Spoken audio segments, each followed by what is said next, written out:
Our collection. These slides are in particular applied to the civic facilities, which are part of that study of how the buildings will do exactly this as an exemplary situation. Very simple stuff. Open space. Bowen Highland, you might say, has a lot of open space. It has a lot of green space, a lot of parks, et cetera, et cetera. It doesn't have some of the great open spaces that you would particularly find in a community of this size. Again, Remembrance Day is one of those moments where everybody congregates and we have this incredible moment on the island, but the place isn't designed really to accommodate that. And this is something that a community of this scale and this density should have. So we've identified a number of places for that. First and foremost, parks and green space. We've actually added 7 acres of park, 7 acres of official park in this plan, in addition to what are already there. So that's important. Most of that coming out of the surplus lands. New sports fields, one of which will be under construction very shortly. That's adjacent to the school. Environmentally sensitive areas. Those exist in number through the Cove, including the heron nesting site, which I'll go into detail about how we're proposing to actually protect that further from how it is today. Do you want to add green space? Fine, keep going. Okay. So here's a quick diagram of the public spaces. I've mentioned the pedestrian network. In addition to that, we're proposing a potential lookout beside the civic facilities on the bluff there. There's something we're calling the historic walk, which takes you through all of the old cabins and a lot of the original steamship sites and actually engages people in that. There's what we call the civic spine, which is joining, and I'll get into that, some of the new civic spaces and the civic facilities in another pedestrian route that doesn't take you up the streets. There's what we're calling Cenotaph Square, which is the Remembrance Day space, tweaked a little to allow for those events to take more prominence. And finally, there's the pier, which we know does have some great events in the summer as well, but just thinking a little bit about how those all tie together as public space. One of the interesting aspects of sense of place, you've read lots of documents and seen everyone use the phrase sense of place. You actually dig into sense of place. In order to create a sense of place, you actually have to pursue differences. And what this was attempting to do was to actually offer in the village not the same kind of places. So if you're in a certain area, it develops almost a precinct-like quality in your experience, because if you're in an area that has a unique character that was not like anything else, it's actually actively designed to be different and to have a different feel and be almost a different kind of primary uses and users. Can these slides fit that way? Economic development.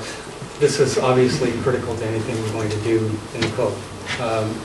Sustainability means economic sustainability as well. And obviously, as we've talked about already, we need to generate employment. We need to generate a mix of housing for seniors and affordable housing in the Cove. And all that has to tie together in an economy that makes sense. So we've identified a number of commercial nodes. Some of those already exist. But the idea is to have them interspersed in a way that makes sense and that basically ties into the pedestrian network. So there's places that you can get to on foot. We've also identified, as Mark was just alluding to, precincts in a sense. There are a number of employment precincts that we see. One of the key ones is the finger here on Lot 1, which we see as having 2 components of that. One is a large reserve for a larger commercial tenant, and I'll show you specifically that site in a while. And secondly, that the buildings in there be mixed use, so that their ground floors have the ability to be commercial over a long time. So even if they're not built as commercial initially, the zoning is flexible enough to allow that use, and the designer hopefully allows for that to take place on the main floors over time as commercial becomes more viable. So that's a significant site for that. The civic facilities is obviously an employment center as well. Mixed-use buildings in the center of the Cove. There's another site here where the buses currently park that we've also reserved for a larger commercial tenant. So we have significant commercial space allocated in this plan. And finally, the lower Cove, which currently has employment, but we're suggesting should have more. One of the, can I just make a comment on that one? One of the interesting aspects of this is that commercial on an island like Bowen is very personality driven. The businesses don't necessarily make the same return on investment that you would make if you were on the mainland. but you do it because you do it. You do it because you want to, and the wide range of businesses that might be there. The high proportion of mixed-use buildings where the main floors are designed to be quite flexible. You've got residential nearby. It'll allow the personalities over time on Bowen who want to own a store or run a store like that, even if it's not a huge money maker. It'll give you a lot more flexibility than trying to merely be a slave to the typical economic patterns that drive commercial development, because this is a unique place and has unique motivations behind it. So affordable housing is also one aspect of social development, but a very key one. And our report speaks specifically to making sure that each of these development sites includes up to 15%, or at least 15% of affordable housing. And Tim Wake, who's in the audience here, has also presented ideas along that line to council, so we won't get into a lot of detail here, but suffice it to say the master plan is definitely engaging that aspect. The civic facilities are probably the key component of this plan, engaging social aspects, and hopefully this project will continue to move forward as it has already this year. And basically, I won't run you through all the plans, but the key ingredient here is this, this is up by the school, by the way, is the front porch aspect, which we see as a kind of front porch for the whole island, where activities can take place. There's a stage and theater engaged with the arts section, and a rec center as well. That's a really integral part of the structure. And this is a rendering of what that might look like. This is looking sort of flying above the school, looking down towards the Cove and Government Road. And Christine, you haven't seen this yet either. This is an early rendering of what that front porch and front door might look like. As I noted, we've also got affordable housing. These are just the zones where those happen, mixed income zones. This one, some people have argued with me many times about how viable this is. This is actually a very critical part. Maybe Mark, you can speak quickly to that aspect.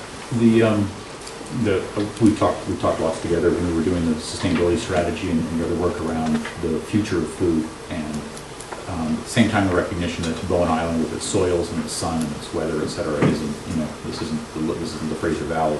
But as soon as you provide the offerings of multifamily, they don't have a place. People, when they live in multifamily, don't have a place actually to grow food or to really engage food. It's an interesting thing. It's a massive shift.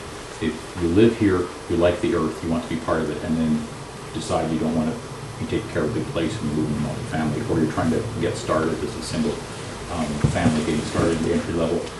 How do you do that? So the opportunities to grow food have been woven into this thing. And then the other part of it is that a lot of the common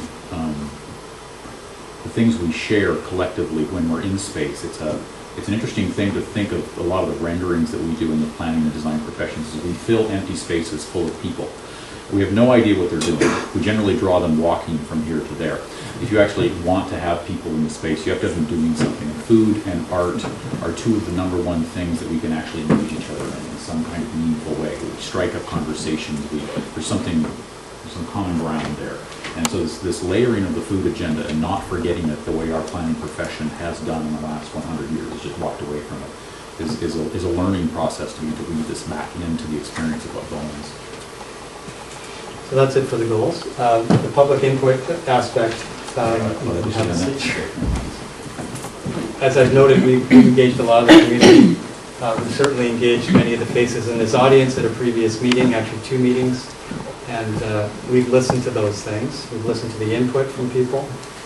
And specifically, here's some of the things we've said. We're not going to avoid these. These are the big issues that everybody's talking about, and I'm going to walk right into them. So, 4 stories. Oh my God, 4 stories. Very marshalling choices. More cars, less cars. Go in the park, don't go in the park. There's a lot at stake here. What is this going to cost? How are we going to pay for this? Change in general. It's a big issue for people. I totally appreciate that. There's been the McMain Street comment. Somebody smiling in the back was proud of that comment, perhaps.